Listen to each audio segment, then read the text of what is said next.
वज़ीर-ए-आज़म नरेंद्र मोदी ने शंघाई ताउन तंजीम SCO के वर्चुअल सरबराही इजलास से खिताब किया। इजलास में चीनी सदर शी जिनपिंग, रूसी सदर व्लादिमीर पुतिन और पाकिस्तान के वज़ीर-ए-आज़म शहबाज शरीफ समेत दीगर रुकन ममालिक ने शिरकत की। वज़ीर-ए-आज़म पाकिस्तान की मौजूदगी में सरहद पार दहशतगर्दी का मामला उठाते हुए वज़ीर-ए-आज़म मोदी ने कहा कि कुछ ममालिक सरहद पार दहशतगर्दी का इस्तेमाल करते हैं और दहशतगर्दों को पनाह देते हैं। SCO को ऐसे ममालिक की मजम्मत करनी चाहिए। यह आवश्यक है कि SCO का मूल फोकस मध्य एशियाई देशों के हितों और आकांक्षाओं पर केंद्रित रहे। एक्सेलेंसी, आतंकवाद क्षेत्रीय एवं वैश्विक शांति के लिए प्रमुख खतरा बना हुआ है। हम चुनौती से निपटने के लिए निर्णायक कार्रवाई आवश्यक है। आतंकवाद चाहे किसी भी रूप में हो, किसी भी अभिव्यक्ति में हो, हमें इसके विरुद्ध मिलकर लड़ाई करनी होगी। कुछ देश क्रॉस बॉर्डर टेररिज्म को अपनी नीतियों के इंस्ट्रूमेंट के रूप में इस्तेमाल करते हैं, आतंकवादियों को पनाह देते हैं। SCO को ऐसे देशों की आलोचना में कोई संकोच नहीं करना चाहिए। ऐसे गंभीर विषय पर दोहरे मापदंड के लिए कोई स्थान नहीं होना चाहिए। टेरर फाइनेंसिंग से निपटने के लिए हमें भी आपसी सहयोग बढ़ाना चाहिए। जम्मू कश्मीर हुकूमत ने बेघर और जमीन न रखने वाले गरीब अफराद को अराजी फराहम करने को मंजूरी दे दी है। LG ने इसे एक तारीखी फैसला करार दिया। हुकूमत ने PMAY इस्तिफादा कुनंदगान को 5 मरला जमीन अलॉट करने की तजवीज को मंजूरी दे दी है। जमीन अलॉट करने के इस फैसले पर सियासत गर्म हो चुकी है और अपोजिशन का इल्जाम है कि बेजमीन लोगों को जमीन अलॉट करके हुकूमत जम्मू कश्मीर की आबादी का तनासुब तब्दील करना चाहती है। नेशनल कॉन्फ्रेंस के मेंबर पार्लियामेंट हसनैन मसूदी ने कहा कि यह फैसला मुंतखब हुकूमत पर छोड़ देना चाहिए था और उन्हें खदशा है कि यह जम्मू कश्मीर की डेमोग्राफी को तब्दील करने का एक कदम हो सकता है। मसूदी ने कहा कि आर्टिकल 370 की मनसूखी के बाद यूटी की आबादियाती हैसियत से छेड़छाड़ करने के लिए कई फैसले किए गए हैं। PDP लीडर डॉक्टर महबूब बेग ने इसी तरह के खदशात का इजहार किया।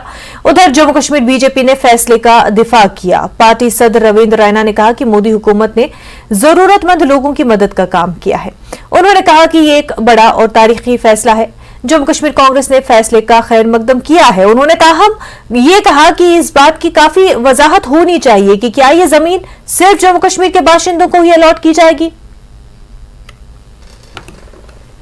माननीय प्रधानमंत्री जी ने कुछ वर्ष पहले तय किया था कि हर गरीब के छत को अपनी छत होनी चाहिए।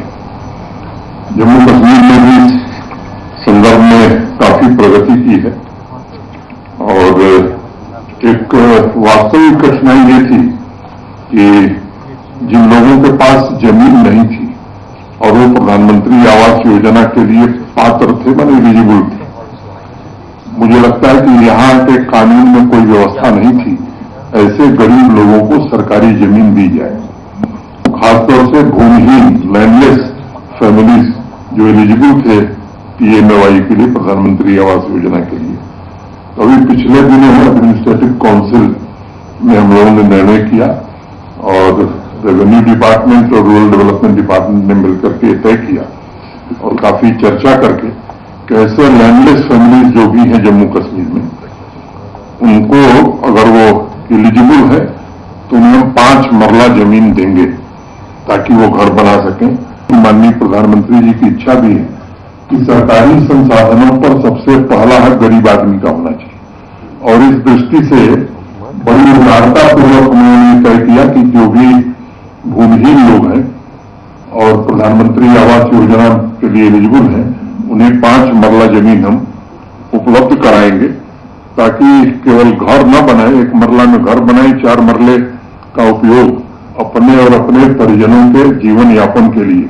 देखिए, पहली बात यह है कि अगर होम मिनिस्टर, डिफेंस मिनिस्टर और बाकी जो भी काबिनेट में अरकान है और बशमूल वज़ीर-ए-आज़म के ये कह रहे हैं कि जम्मू कश्मीर में जल्द ही असेंबली इंतखाब मुनक़्क़िद कराए जाएंगे, तो ऐसे फैसले छोड़ने चाहिए एक मुंतखब सरकार पर, चुनी हुई सरकार पर।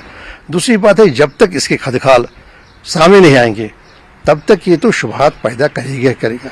अब ये आप 5 अगस्त 2019 के पस मंजर में देखिए, पहले से ये शुबहात जाहिर किए जा रहे हैं। जब यहाँ स्टेट सब्जेक्ट लॉ था जो महाराजा का बना हुआ था, उस लॉ को कदम किया, करार दिया गया और उसके तहत जो बेनिफिट्स थे, जो यहाँ जो हुकूक थे, उन हुकूक को पामाल किया गया। तो इस सारे पस मंजर में जाहिर सी बात है कि शुबहात होंगे कि क्या ये कहीं पर कोई डेमोग्राफिक चेंज की कोई इसमें कोई खदशा तो नहीं है। जैसे आप कह रहे हैं कि कहीं से ये तबसरे आए हैं, ये कमेंट्स आए हैं कि शायद अप्रहेंशन वॉइस किए गए हैं, ये खदशा जाहिर किए गए कि कहीं पर इसकी आड़ में कहीं पर कोई तब्दीली ना हो। इसमें कोई शक नहीं है कि अर्बन में जो भी होमलेस है, हाउसलेस है, उसके लिए कुछ न कुछ स्कीम बनानी वो तो ज़रूरी है। और ये आज की बात नहीं है, पहले 1947 से ये बनाए गए हैं, नई कॉलोनीज बनाई गई है, नई हाउसिंग बोर्ड के जरिए, बाकी इदारे उनके जरिए, अभी देखिए बेमना में है या बाकी जो जहाँ पर भी है, बागी महताब में है, कश्मीर में, इसी तरह जम्मू में है, कई एक वो तो होता रहा ये काम। ये नहीं कोई नई चीज़ आज कर रहे हैं, जवाहर नगर वाली है। लेकिन बात यह है कि ये मामला पहले एक पॉलिसी डिसीजन है, छोड़ना चाहिए एक चुनी हुई सरकार। दूसरी बात है, अगर आप बना रहे हैं तो आप इस स्कीम का जो भी इसके बेनिफिशरीज हैं, कौन बेनिफिशरीज होंगे, उसके क्या उनको लवाजमात पूरे करने होंगे और ये जो अंदेशे आपको दूर करने होंगे आवाम के। अगर आप जम्मू कश्मीर की हिस्ट्री देखेंगे, सबसे ये इसको हिस्टोरिक मानते हैं, एलजी साहब ने हिस्टोरिक कहा है इसे।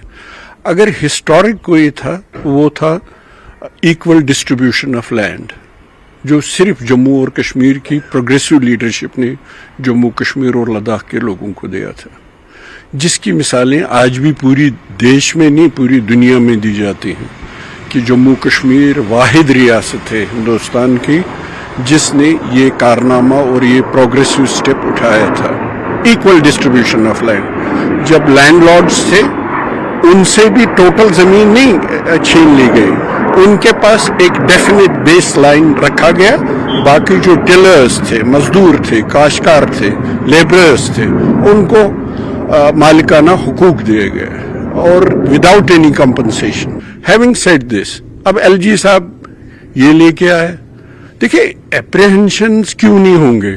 अब आप अगर जम्मू में नॉन रेजिडेंट्स को देते हैं, नॉन स्टेट सब्जेक्ट्स को देते हैं, तो इससे तो एप्रीहेंशंस लाजमी है।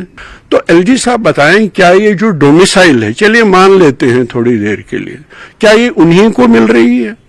अगर नहीं मिल रही है, अगर ये नॉन रेजिडेंट्स को, नॉन डोमिसाइल जो जम्मू कश्मीर के उनको मिल रही है, तो ये तो फिर हमारी वहदत, हमारी पहचान, जैसे हम कहते रहते हैं पीडीपी, हमारी पहचान, उस पर एक और जर्ब है और कारी जर्ब है। अभी तक ये स्टेप तो अच्छा है कि लैंडलेस लोग उनको जमीन देनी चाहिए ताकि वो अपने गुजर बसर यहाँ पे कर पाए, लेकिन क्योंकि जो जिस ढंग से ये ऑर्डर निकला हुआ है, कई चीज का लुकूना यहाँ पे है, क्लियरिटी इसमें अभी तक नहीं है। क्या वो जम्मू कश्मीर के अवाम को यहाँ पे देंगे जिन्होंने प्रॉक्सी वार से कई मुश्किलातों का सामना यहाँ पे किया है? रिफ्यूजीज यहाँ पे लोग हैं, माइग्रेशन यहाँ पे कई जगह पे हुई है, बॉर्डर पे रहने वाले लोगों को 5 मरले देने की बात यहाँ पे की थी। तो ये अभी तक स्थिति स्पष्ट नहीं है और मैं चाहूंगा कि गवर्नर साहब इसमें आकर पूरी क्लियर स्टेटमेंट यहाँ पे दे दें भी किन लोगों को ये देने के लिए यहाँ पे जा रहे हैं। आपको लगता है कि जो उस क्लास है, उस क्लास में ये स्पष्ट होना चाहिए कि क्या? बिल्कुल स्पष्ट होना चाहिए भी किन किन लोगों पर। जम्मू कश्मीर में ऑलरेडी जिस ढंग से हालात यहाँ पे रहे हैं, लोग काफी लैंडलेस यहाँ पे रहे थे, जिसके लिए कई जगह पे रोशनी इन चीजों को यहाँ पे डाला गया था। आज वो चीजें यहाँ पे नहीं है। एक वेलकम स्टेप यहाँ पे है कि जो लैंडलेस लोग हैं उनको दे पाए, लेकिन क्लियर कर दे कि ये कौन से लोग होंगे जो जम्मू कश्मीर के हैं या बाहर के हैं। इस बड़े फैसले के लिए हम अपने देश के प्रधानमंत्री नरेंद्र मोदी साहब, हमारे देश के गृह मंत्री श्रीमान अमित शाह साहब और जम्मू कश्मीर के माननीय लेफ्टिनेंट गवर्नर श्रीमान मनोज सिन्हा साहब का दिल की गहराइयों से धन्यवाद करते हैं, शुक्रिया अदा करते हैं कि गरीब लोगों के लिए और खासकर वो लोग जिनके पास बिल्कुल भी जमीन नहीं थी और जमीन न होने के कारण से लोग अपना घर नहीं बना सकते थे, प्रधानमंत्री नरेंद्र मोदी साहब की जो आवास योजना है, जिसके तहत गरीब लोगों को मकान दिए जाते हैं, उस योजना में सर्वे में नाम होने के बावजूद वो गरीब आदमी जिसके पास जमीन होती ही नहीं है, वो अपना मकान नहीं बना सकता। ऐसे तमाम लैंडलेस लोगों को, जिनके पास जमीन है ही नहीं, उनको 5-5 मरले सरकार द्वारा जमीन दिए जाने का फैसला बहुत हिस्टोरिकल डिसीजन है। जम्मू कश्मीर के अंदर यहां के लोगों को, यहां गरीबों को, ज़ईफों को, मस्कीनों को, दर्दमंदों को, जरूरतमंद लोगों को दर दर की ठोकरें खानी पड़ती थी। लोगों ने यहां बड़ी तकलीफें झेली और जो पुरानी माजी की सरकारें होती थी, उन्होंने जम्मू कश्मीर की आवाम को बड़ा गुमराह किया। जो सरकारों में बैठे थे, उन्होंने ही रोशनी का गलत इस्तेमाल किया और खुद जो है वो लैंड माफिया बन बैठे। 2010 के आईएएस टॉपर रहे डॉक्टर शाह फैसल, जो इस वक्त वजारत सकाफत में डिप्टी सेक्रेटरी के ओहदे पर फाइज हैं, उन्होंने ट्वीट करते हुए दफा 370 को माजी की बात करार दिया। डॉक्टर शाह फैसल ने लिखा है कि मेरे जैसे बहुत से कश्मीरियों के लिए दफा 370 माजी की बात है। शाह फैसल ने मजीद लिखा कि जहलम और गंगा अच्छे के लिए अजीम बहरे हिंद में जम हो गए हैं। उन्होंने वाजे किया कि अब वापस जाने की कोई सूरत नहीं है, अब सिर्फ आगे ही बढ़ना है। वाजह कि सुप्रीम कोर्ट अगस्त 2019 में एनडीए हुकूमत के जरिए आर्टिकल 370 की मनसूखी और साबिका रियासत जम्मू कश्मीर को 2 मरकज के जेर इंतजाम इलाकों में तकसीम करने को चैलेंज करने वाली दरखास्तों की समाअत 11 जुलाई को करेगा। इस हवाले से कल ही सुप्रीम कोर्ट का नोटिस सामने आया है। डॉक्टर शाह फैसल, जिन्होंने आर्टिकल 370 को खत्म करने के हुक्म को चैलेंज करते हुए सुप्रीम कोर्ट में अर्जी दाखिल की थी, अब उनका कहना है कि उन्होंने ये अर्जी काफी अरसा पहले वापस ले ली है। काबिल जिक्र है कि अपोजिशन जमातों का इल्जाम है कि 370 को गैर कानूनी तरीके से हटाया गया है। बीजेपी का कहना है कि 370 से जम्मू कश्मीर में बड़ी तादाद में लोगों के साथ नाइंसाफी हो रही थी और वो अपने हकूक से महरूम थे। इसके अलावा इसने अलहदगी पसंदी को जन्म दिया था। सुप्रीम कोर्ट में 5 जजों पर मुश्तमिल आईनी बेंच इसकी समाअत करेगा। 370 हटने के बाद दर्जनों मरकजी कवानीन और स्कीमें जम्मू कश्मीर में लागू हो गई हैं।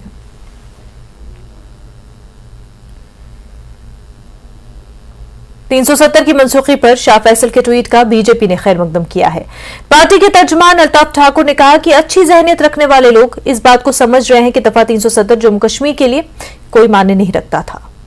शाह फैसल साहब भी जब ये 370 हटाया गया था, वो भी एक पार्टी थी और उन्होंने भी इसके खिलाफ ऑनरेबल सुप्रीम कोर्ट में जो अर्जी दी थी। अब वक्त के साथ साथ शाह फैसल के पास एक विजन है, एक सोच है, और उन्होंने जब देखा कि 370 खत्म होने के बाद जम्मू कश्मीर में किस तेजी के साथ डेवलपमेंट हो रही है, किस तेजी के साथ यहां अमन फैल रहा है, तरक्की हो रहा है, इस बात को भांपते हुए, इस बात को देखते हुए आज उन्होंने कहा कि जो 370 है वो पास्ट था, वो हिस्ट्री था, उससे जम्मू कश्मीर के लोगों का नुकसान है। हम शाह फैसल के इस जो सेटअप है, जो उन्होंने आज जो ट्वीट किया, उसका खैर मकदम करते हुए यही कहते हैं कि जिसके पास विजन होगा, मिशन होगा, वो 370 को सपोर्ट नहीं करे। जम्मू कश्मीर के शहरियों को अपने ही मुल्क में दूसरे दर्जे का शहरी बनाते हुए 370 यहां गैर आईनी तरीके से यहां लागू कर दिया और उसको आईनी तरीके से हटा गया। अब सुप्रीम कोर्ट का क्या फैसला आता है? सुप्रीम कोर्ट के फैसले को हर कोई पार्टी एहतराम करती है और भारतीय जनता पार्टी भी उस फैसले को एहतराम करती है और उस फैसले को मानेगी।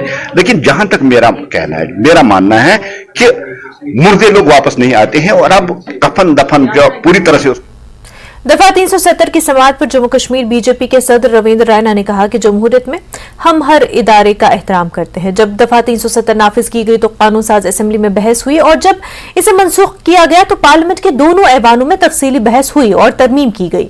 रैना ने कहा कि उन्हें अदालती निजाम पर भरोसा है और अदालत कानून के मुताबिक इसकी समाअत करेगा और जो भी फैसला आएगा वो मुल्क के मफाद में होगा। उन्होंने कहा कि जम्मू कश्मीर में 70 साल बाद माशरे के हर तबके को इंसाफ मिल रहा है।